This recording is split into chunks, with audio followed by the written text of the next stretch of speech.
Chapter 20. Scattered Clues. Bess and George could not control their excitement as they related their adventures since taking leave of Nancy at Nestrelda's home. "We followed Mr. Halifax just as you told us to do," Bess revealed, speaking rapidly.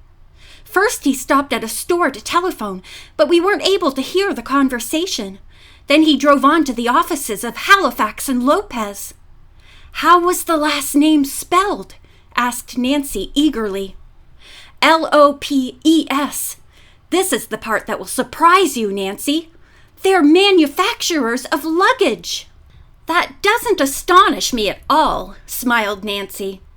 "What else did you learn?" "George and I decided to try to find out if your missing trunk was there. We knew Mr. Halifax wouldn't recognize us, so we went in and pretended we wished to buy something. I think we examined every trunk in the place." "And yours wasn't there, Nancy," added George regretfully. "We didn't even see one which remotely resembled it," added Bess. "Did the shop have a repair department?" asked the cousin's chum. Bess glanced at Nancy in surprise. "Why, yes, I believe it did. We didn't go back there, however." "Then you missed the most likely place. I have a hunch my trunk may be there. Tomorrow I'll find out." Nancy went on to explain that during her chum's absence, a repairman had attempted to carry away Nestrelda's trunk. "It's queer why that piece of luggage is in such demand," commented Bess. "I simply can't figure it out." Nancy had a hunch, so while waiting for dinner, the girls made a thorough examination of the mysterious brass-bound trunk. They emptied the various trays and turned them upside down.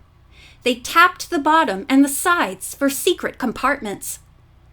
"I can't for the life of me see why anyone would want this trunk," Nancy said, rocking back on her heels.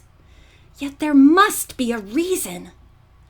"Nothing is hidden in it," added Bess wearily. "We've gone over every inch of it, I'm sure." "Girls, you recall this same trunk was put off at Crestmont," Nancy went on. "It might not have been the same one," interposed George. "I believe it was. Now that leads to an interesting possibility. If the Josselins had possession of it for an entire day—" Nancy did not finish. Instead, she sprang to her feet and ran to phone to Nestrelda. A few minutes later, her face flushed with triumph. She returned to report to her chums. "I've just been talking with Treldy," she explained. "She told me that her mother gave her the new brass-bound trunk just before she sailed from New York. It was supposed to be a gift from her stepfather as well. He insisted that she use it, even though all her belongings already had been packed in an old trunk." "Strange they couldn't have given her the new one ahead of time," commented George. "That's my point exactly," declared Nancy, her eyes sparkling. "Mr. Josselin kept the luggage until the very last minute because he must have hidden something in it." "But we've looked everywhere," protested Bess. "I know. The trunk seems to be empty." "Has Treldy any suspicion of what may be wrong?" questioned George after several moments of silence. "I am sure she doesn't.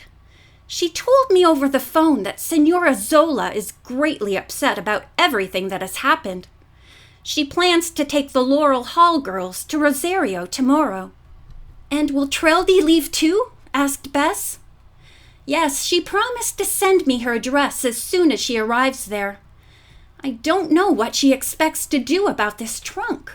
She didn't mention it, so I didn't offer to send it." Leaving her chums to chat with Mrs. Purdy, Nancy went to her bedroom. As she looked toward the river, she noticed Harold Sands seated on a bench not far away. It was the first time that the girl had obtained a really close view of the young man, and she made the most of her opportunity to do so now. "I keep feeling I've seen him in an entirely different role," she told herself. "Yet he must be a stranger to me. I couldn't have met him before that day in River Heights when he struck my car. Bess's camera, which the girls had used on their sightseeing tour, lay on the dresser. Obeying a sudden, irresistible impulse, Nancy picked it up and stole outside. Keeping shielded by bushes, she crept forward until she was within a few feet of the young man. Focusing the camera upon him, she snapped a picture and quickly retreated. He didn't even see me, she told herself, as she replaced the camera on the dresser. Won't Bess be surprised when she discovers an extra picture on the roll? 2 hours remained before dinner would be served. Nancy's next move was to suggest to Bess that they take the films to a nearby shop which promised to develop pictures while you wait. Immediately falling in with the suggestion, Bess and George made the trip. In a short time, the film was ready.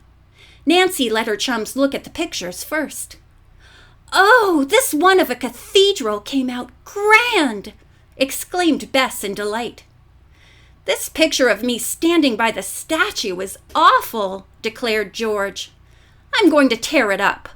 "What is this?" demanded Bess as she came to the one Nancy had snapped. "I can't recall having taken it." "Neither can I," said George, peering over her cousin's shoulder. "Why, it looks like that young man, Harold Sand. Nancy, is this some of your work?" "Maybe." "Nancy Drew, we might have guessed why you were so eager to have the pictures developed," cried Bess, laughing at the joke which had been played. "Why did you take the snapshot?" "I can't really say. It was just an impulse, but I'm glad I did it. The picture may be useful later." "You can frame it and keep it on your dresser," teased George, as the three started for home.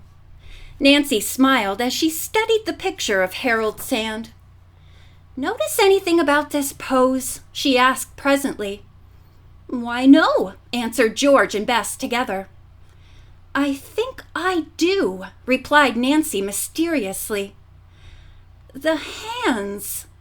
She did not tell her chums what she thought, for just then they arrived at the Purdy home and were told by Manuela that a young man was waiting for them in the patio. "He looks like Henry Washburn," Nancy whispered, quickening her step. "Just the person I want to see." While on board the Patrician, she had given her address to the traveler, little dreaming that he would ever visit her. After greetings were exchanged, Nancy showed Henry the cablegram which she had received from her father. "I can't imagine why Mr. Drew would want to get in touch with me," the young man said in bewilderment.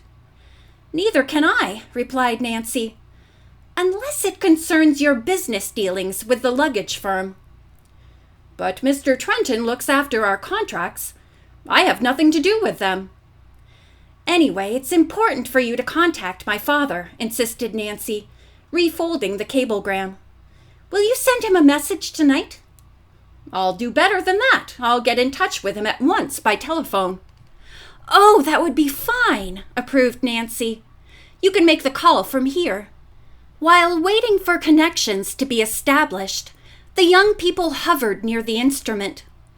Gradually, it became apparent to Nancy that Henry Washburn wished to speak with her alone, so she made an excuse for drawing him into the garden. "I suppose you wonder why I came here tonight," he said hurriedly, after the door had been closed behind them. "The truth is, I need your advice."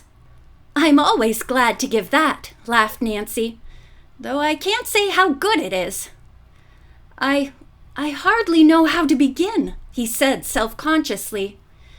"You are a good friend of Nestrelda, aren't you?" "I like her very much," said Nancy carefully. "So do I. Until I met her, I was sure I wanted to marry Doris, but now I don't know. Treldy swept me off my feet. She is such a tempestuous, lovely girl." Nancy smiled at the contradiction of terms and waited for him to go on. "Do you think it would upset everything if I should tell Mr. Trenton I cannot marry Doris?" Nancy answered frankly.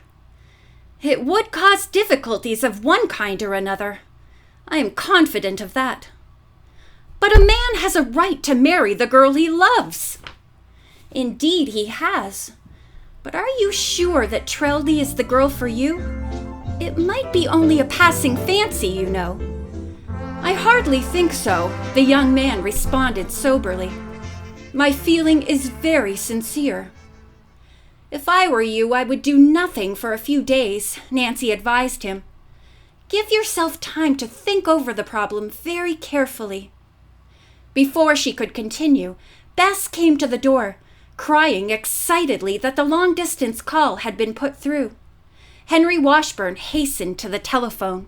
Nancy stood close by as the young man talked with Mr. Drew.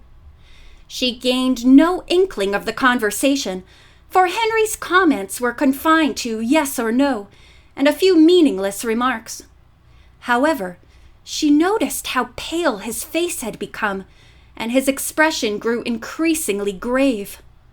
At last he handed the phone to the girl so that she might say a few words to her father. "Hello, Dad," she said, and was thrilled as his voice came back to her clearly. "Having a nice time?" he inquired as casually as if he were talking across a room instead of an ocean. "Wonderful, Dad. I met a friend of yours today, a Mr. Harry Halifax." "Never heard of him, Nancy." "You're positive he was never associated with you in any dealings?" "Of course. Nancy, here's a bit of news which may interest you. Mrs. Jocelyn was caught in Boston yesterday for stealing a diamond necklace." "She's been arrested?" "No, she convinced the jewelers it was a mistake. They let her go."